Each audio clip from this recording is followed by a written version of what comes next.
Welcome to English literature. আজকে আমরা পড়ব ক্লাস 7-এর লেসন 1। এটা হচ্ছে ক্লাস 7-এর first lesson. The book of nature লিখেছেন জওহরলাল নেহেরু। পণ্ডিত জওহরলাল নেহেরু তার মেয়েকে অনেক চিঠি লিখতেন। সেই চিঠিগুলোকে এক জায়গায় করে একটা বই বানানো হয়েছিল, যেটা টাইটেল ছিল letters from a father to his daughter, এবং সেখান থেকে এই টেক্সটটা নেওয়া হয়েছে। When you and I are together, you often ask me questions about many things and I try to answer them. যখন তুমি ও আমি একসাথে থাকতাম তখন তুমি প্রায়শই আমাকে অনেকগুলো প্রশ্ন করতে এবং আমি সেগুলোর উত্তর দেওয়ার চেষ্টা করতাম। নাও এখন that you are at Mussoorie, এখন যেহেতু তুমি মুসৌরিতে আছো and I am in Allahabad, এবং আমি কোথায় আছি? এলাহাবাদে আছি। আমি বলতে এখানে তার বাবা, ঠিক আছে? তার মেয়ে আছে মুসৌরিতে এবং তার বাবা আছে কোথায়? এলাহাবাদে। We can not have this talk, তাই আমরা এখন সেই সব ধরনের কথোপকথন করতে পারি না। I am therefore going to write to you from time to time short accounts of the story of our earth and many countries, great and small, into which it is divided. এখন আমি তোমাকে কি করে চিঠি লিখি? এই জন্য কিসের সম্পর্কে চিঠি লিখি? পৃথিবীর সম্পর্কে এবং বিভিন্ন ছোট বড় দেশের সম্পর্কে, যেগুলো কি হয়েছে? বিভক্ত হয়ে যাচ্ছে, ঠিক আছে? You have read a little about English history and Indian history, তুমি ইংল্যান্ডের ইতিহাস এবং ভারতের ইতিহাস সম্পর্কে খুব কমই পড়েছো। বাট কিন্তু England is only a little island, কিন্তু ইংল্যান্ড হচ্ছে কি একটা ছোট্ট দ্বীপ। And India though a big country, এবং ভারতবর্ষ যদিও একটা বড় দেশ, is only a small part of the earth surface, কিন্তু এটা কি হচ্ছে? পৃথিবীর সারফেসে, মানে পৃথিবীর মুখমণ্ডলে এটা একটা ছোট্ট জায়গা। ও if you want to know something about the story of this world of ours, মানে আমরা যদি আমাদের পৃথিবী সম্পর্কে জানতে চাই, we must think all of the countries, তাহলে আমাদেরকে পুরো দেশের সম্পর্কে, মানে সমস্ত দেশের সম্পর্কে কী করতে হবে? জানতে হবে। অ্যান্ড এবং অল দ্য পিপলস, এবং সমস্ত লোকজনের ব্যাপারে জানতে হবে। দ্যাট হ্যাভ ইনহ্যাবিটেড ইট, যারা এখানে কী করে? বসবাস করে। And not merely of one little country where we may have been born, মানে শুধুমাত্র পৃথিবীর সেইটুকু অংশের কথা জানলে হবে না যে যেখানে আমরা জন্মেছি। আই এম অ্যাফ্রেড, আমি খুব ভয়ে আছি বা শঙ্কিত আছি। I can only tell you very little in this letters of my, আমি তোমাকে খুব ছোট্ট, খুব অল্প করে বলতে পারবো আমার এই চিঠির মধ্যে, কারণ আমরা চিঠির মধ্যে কি বেশি করে লিখতে পারবো না কখনো।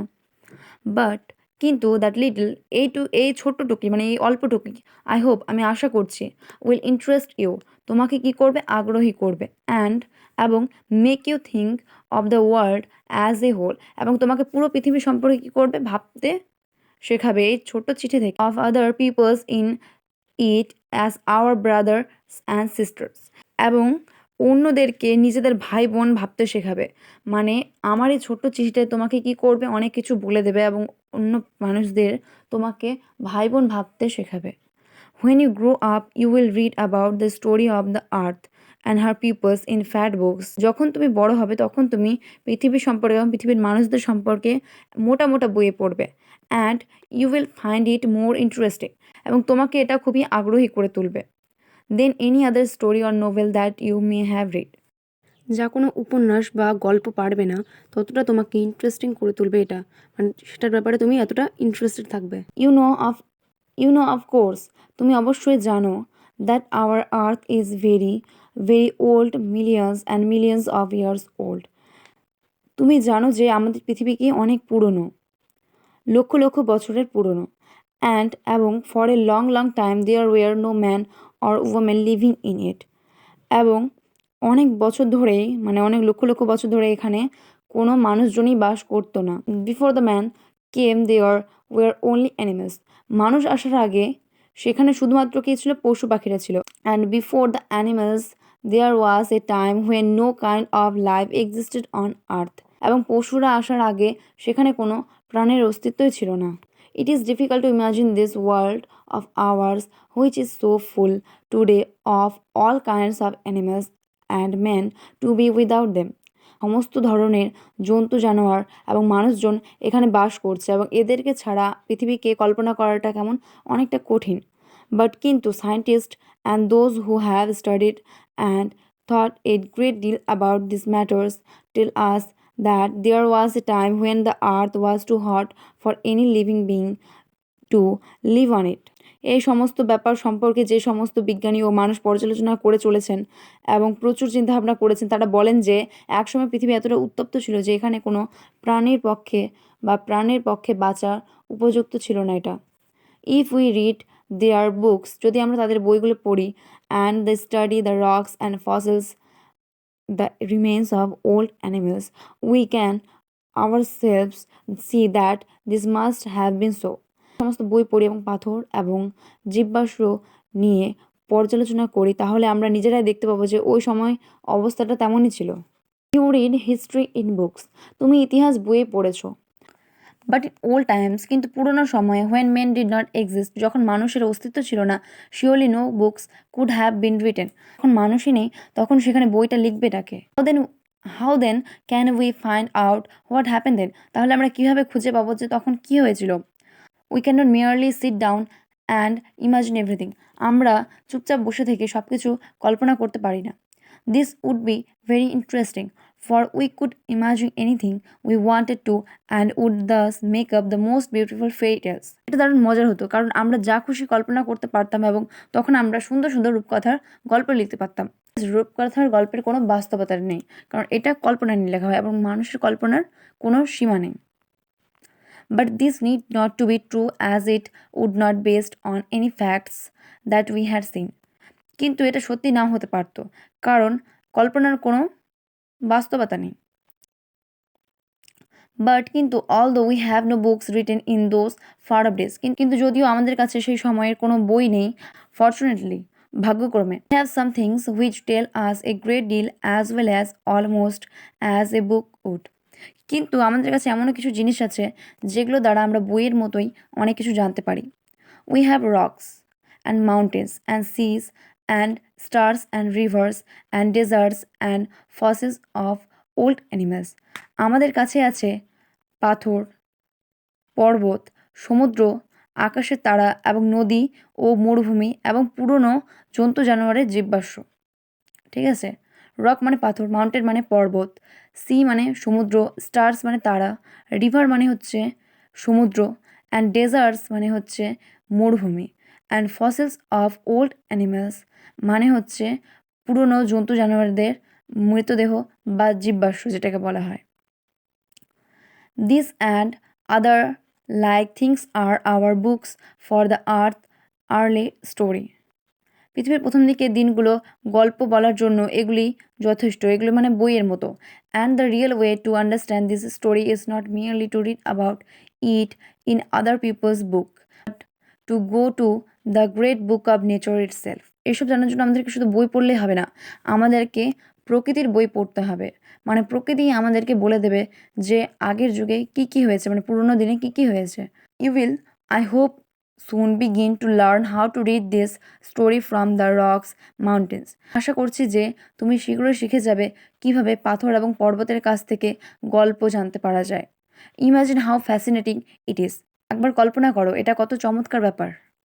Every little stone that you see lying in the road on the mountainside may be a little page in nature's book and may be able to tell you something if you only knew how to read it. প্রত্যেকটা পাথর যেগুলো কোথায় পড়ে থাকে, রাস্তায় পড়ে থাকে বা পর্বতের দিকে পড়ে থাকে, সেগুলো হচ্ছে প্রত্যেকটাই একটা হচ্ছে মানে প্রকৃতির বইয়ের একটা পাতা, এবং এগুলো তোমাকে একটা মানে কোনো না কোনো কিছু গল্প বলতে সাহায্য করবে যদি তুমি এগুলোকে পড়তে পারো। To be able to read any language, যে কোনো ভাষা পড়ার জন্য, হিন্দি আর উর্দু আর ইংলিশ, সেটা হিন্দি, উর্দু বা ইংলিশই হোক না কেন, you have to learn its alphabet, তোমাকে এটার বর্ণমালা সম্পর্কে জানতে হবে। মানে আমাদেরকে ভাষা শেখার আগে কী করতে হয়, বর্ণমালা সম্পর্কে জানতে হয়। So also you must learn the alphabet of nature, তাই তোমাকে অবশ্যই প্রকৃতির অ্যালফাবেট মানে বর্ণমালা সম্পর্কে জানতে হবে। Before you can read her story in her books of stone and rock, পাথর এবং পর্বতের কাছ থেকে তার গল্পগুলি জানার জন্য তোমাকে অবশ্যই প্রকৃতির বর্ণমালা সম্পর্কে আগে জানতে হবে। Even now perhaps you know a little how to read this, সম্ভবত তুমি জেনে গেছো যে এটাকে কীভাবে পড়তে হয়। If you see a little round shiny pebble, যদি তুমি কোথাও চকচকে নুড়ি পাথর দেখতে পাও, does it not tell you something, তাহলে এটা কি তোমাকে কিছু বলে না। How did it get round and smooth and shiny without any corners or rough edge, মানে এটা কিভাবে এতটা সুন্দর, চকচকে এবং এর কোনো কণা অমসৃণ নেই কেন? If you break a big rock into small bits, যদি তুমি একটা বড় পাথরকে ছোট্ট ভাগে ভাগ করো, ইচ বিট ইজ রাফ, তাহলে এর কোণগুলো কী হবে? রুক্ষ হবে। Hand has corners and rough edge, এটার কোণগুলো কী হবে? অমসৃণ এবং রুক্ষ হবে। It is not at all like a round smooth pebble, এটা কখনোই একটা মসৃণ নুড়ির মতো হবে না। How then did the pebble become so round and smooth and shiny, তাহলে কীভাবে একটা নুড়ি গোলাকার, স্মুথ মানে হচ্ছে মসৃণ এবং চকচকে হতে পারে? It will tell you its story if you have good eyes to see and ears to hear it, এটা তোমাকে নিজের গল্প বলবে যদি তোমার কাছে দেখার মতো সুন্দর চোখ হয় এবং সুন্দর কান। Tales you that once upon A time, এটা তোমাকে বলবে যে একদা এক সময় ছিল। ইট may B a long ago, এটা অনেক সময় আগের কথা। It was a bit of a rock, এটা বড় একটা পাথর ছিল। Just like the bit you may break from a big rock or stone with plenty of edges and corners, যেমনটা তুমি বড় পাথরকে ভেঙে বের করতে পারো, ঠিক তেমনটাই ছিল আগে এটা। Probably it rested on some mountain side, সম্ভবত এটা কোনো পর্বতের দিকে মানে পর্বতের সাইডে এটা কি করেছিল? বিশ্রাম নিচ্ছিল। দেন কেম দ্য রেইন, তারপর বৃষ্টি নামলো, অ্যান্ড ওয়াশড ইট ডাউন, এবং এটাকে নিয়ে চলে গেল দ্য লিটল ভ্যালি, ছোট্ট নদীতে। Where it found a mountain stream, যেখানে এটা একটা ঝর্ণার মধ্যে গিয়ে প্রবেশ করলো। হুইচ পুস্ট ইট অন, যেটা এটাকে ধাক্কা দিতে লাগলো। And until it reached a little river, তারপর ধাক্কা দিয়ে এটাকে কোথায় নিয়ে চলে গেল? একটা ছোট্ট নদীতে। And little river took it to the big river, এবং ছোট্ট নদী এটাকে কোথায় নিয়ে গেল? বড় নদীতে নিয়ে গেল। And all the while it roll at the bottom of the river, এবং সমস্ত সমুদ্রের এবং পুরো নদীটার মধ্যে এটাকে কী করেছিল? গোল গোল করে ঘুরিয়ে নিয়ে গেছে। And its edges were worn away and its rough surface made smooth and shiny, এবং যেহেতু এটা ভাসতে ভাসতে গেছে জলের মধ্যে, তাই এটা মসৃণ আর চকচকে হয়ে গেছে। So it become the pebble that you see, তারপর এটা একটা নুড়ি হিসেবে তৈরি হয় যেটা তুমি দেখো। Somehow the river left it behind and you found it, এবং নদী থেকে কী করে? এটা ঢেউয়ের সাহায্যে বাইরে চলে আসে এবং তুমি এটাকে কী করো? কুড়িয়ে পাও। If the river had carried it on, যদি নদী এটাকে বয়ে নিয়ে যেতে থাকে, it would have become smaller smaller till at last it became a grain of sand, তাহলে এটা ছোট্ট হতে হতে বালি হয়ে যাবে। And join its brother at the sea side to make a beautiful beach where little children can play and make castles out of the sand, এবং মানে সমুদ্রের তটভূমিতে এটা ফেলে দেবে বালিগুলোকে, এবং বালিগুলো দিয়ে কী করবে? ভাই বোনেরা মিলে তারা হচ্ছে ছোট ছোট রাজপ্রাসাদ বানাবে এই বালি দিয়ে। আমরা সবাই দেখেছি যে হচ্ছে সমুদ্রের সাইডে মানুষ কী করে? যে বালি দিয়ে বালির ঘর বানানোর চেষ্টা করে। If a little pebble can tell you so much, যদি এরকম ছোট্ট নুড়ি পাথরটি তোমাকে এত কিছু বলতে পারে, how much more could we learn from all the rocks and mountains, তাহলে আমরা বড় বড় পাথর এবং পর্বত থেকে কী কী জানতে পারবো? The many other things we see around us, এবং আমরা তাহলে আমাদের আশেপাশে যা সব দেখছি সেই সব আমাদেরকে কত কিছু বলতে পারবে, মানে তারা সকলে আমাদেরকে কত কিছু বলতে পারবে। কয়েকটা ওয়ার্ড মিনিং আছে যেগুলো তোমাদেরকে আমি বলে দিচ্ছি।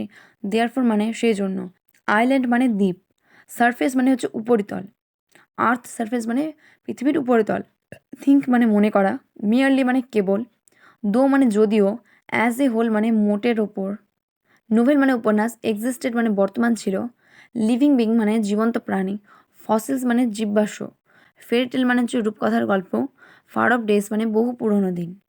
আশা করছি তোমাদের গল্পটি খুব ভালো লাগবে। আবার দেখা হবে তোমাদের সাথে নতুন একটা গল্পের সাথে।